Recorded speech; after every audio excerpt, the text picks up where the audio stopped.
pizza dough today because we're going to be making pizza in a little bit. This is about 4 cups of flour. I'll save a little bit out. I don't really know. I'm not great at measuring. Yeah, we'll save that out. A little bit of baking powder. Again, I don't really know. I just do some. A little bit of sugar, it's about a tablespoon of raw sugar. A little bit of salt, just give it a little shake. And then active dry yeast. Cut the packet open, shake that in.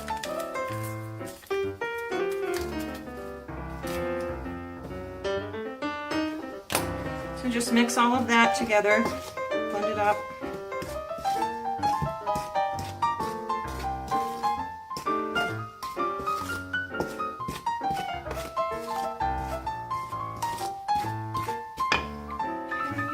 I have about 2 cups of water here. I'm going to pull some of that out for right now.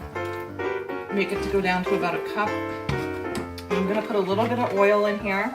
Not very much, I don't know, 1/4 cup, maybe less. I don't really know.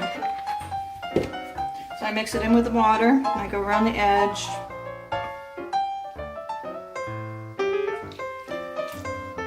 Okay, and this is where you turn your spoon over because it'll act like a mixer if you don't have a mixer. I can already tell that that's not going to be enough water. You can tell by the way it's mixing. So I'm going to just take a little more. And this is when you do a little bit at a time. I mean, you can always just add more flour if it's too moist.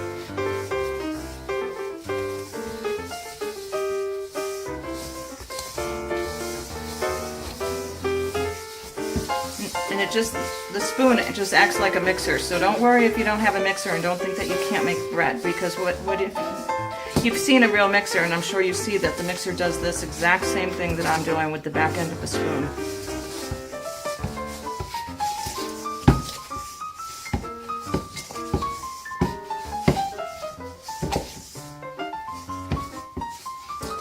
And there you go. Same thing as what a mixer does. So next what we'll do, you won't need more water. Oh, kale chips earlier. Just the rest of your flour, dump it down. Take your dough.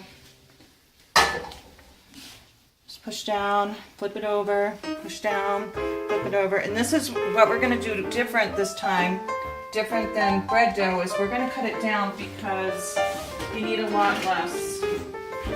So we'll probably just cut this in half. So I don't spend a lot of time kneading any type of dough because it's kind of pointless. So I'm just going to do 2. If it was bread, we'd shape it and everything, but it's not. It's made pretty much the same way though. Now you can knead it down more if you want, but there's really no reason to.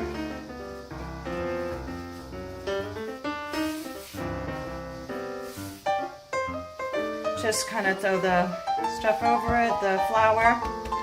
So there you have 2 pizza dough balls. I'm only going to use 1 tonight, so I'm going to end up putting this one in the freezer. I'm going to let this one rise for probably about a half hour or so, and then I'll be back to do the other part of the pizza. Okay, so you're going to grease whatever tin and flour, whatever tin that you're using for your pizza. Since I'm using a glass one, you're just going to. And if you forget about it and leave the flour sitting there, you just have to beat the crap out of it. Okay, so that's pretty close to enough flour. We're good there. So you're just gonna beat this down. You can roll it, do a rolling pin out too, or just keep stretching it. Doesn't really matter.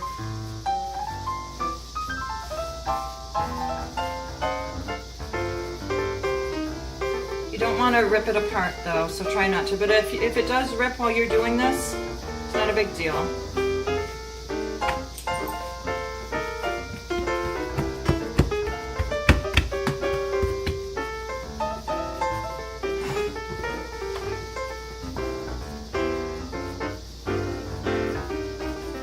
I'm just stretching out the dough for the pan. Okay, this is where I'm gonna take, you normally would take a piece of paper towel. I don't have any. You can use your hand for this. So just take your hand and go like that. Okay, flip it over, grab your pan, go halfway on it. See, this is, all my cooking is not at all about being precise or anything like that. So, make sure.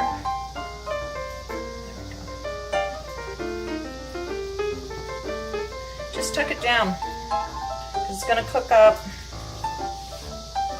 Now, I normally would do this in a different pan. I don't have it available, so this is the first time I'm ever making pizza in here. So we're going to get a really thick crust on this side. I'm going to do, for Dano, I'm going to do a cheesy crust. So I'll just put this in here for him and roll it down. Make sure that the cheese goes underneath, and you just roll it in and down. And then you're just going to go like that so that you have a higher border. Okay. Now I did a video earlier. The cheese side won't go up as high. I did a video earlier about the pasta sauce, so this is the sauce that's coming up.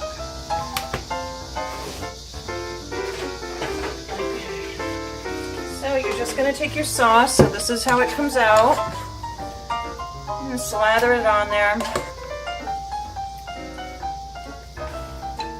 And you can go up and over, it doesn't matter.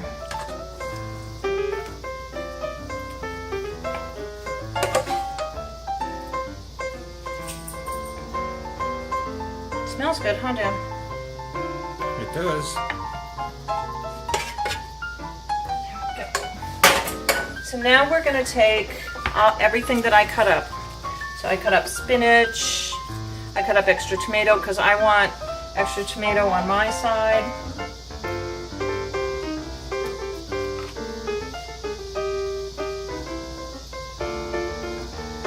Okay, and then this is where I'll put the cheese on for Dan's side.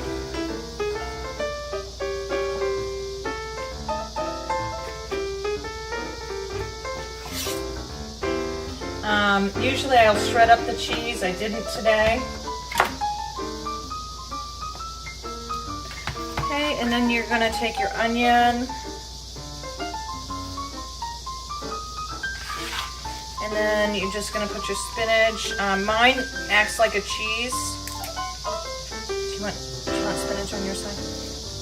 No thanks. No? Okay. So mine acts like a binder. And that's it. We'll see it when it comes out. So I told you I would show anytime it was a success or failure. The pan that I use actually did not work for this dough. I usually do it in a different pan, but the pan wasn't available. So it kind of came out chunky and a mess. But just because it's not beautiful doesn't mean it's not great. So we have my plate, which is the spinach and the veggies and stuff. And then you can see the cheese one over here, which is stuffed into the crust.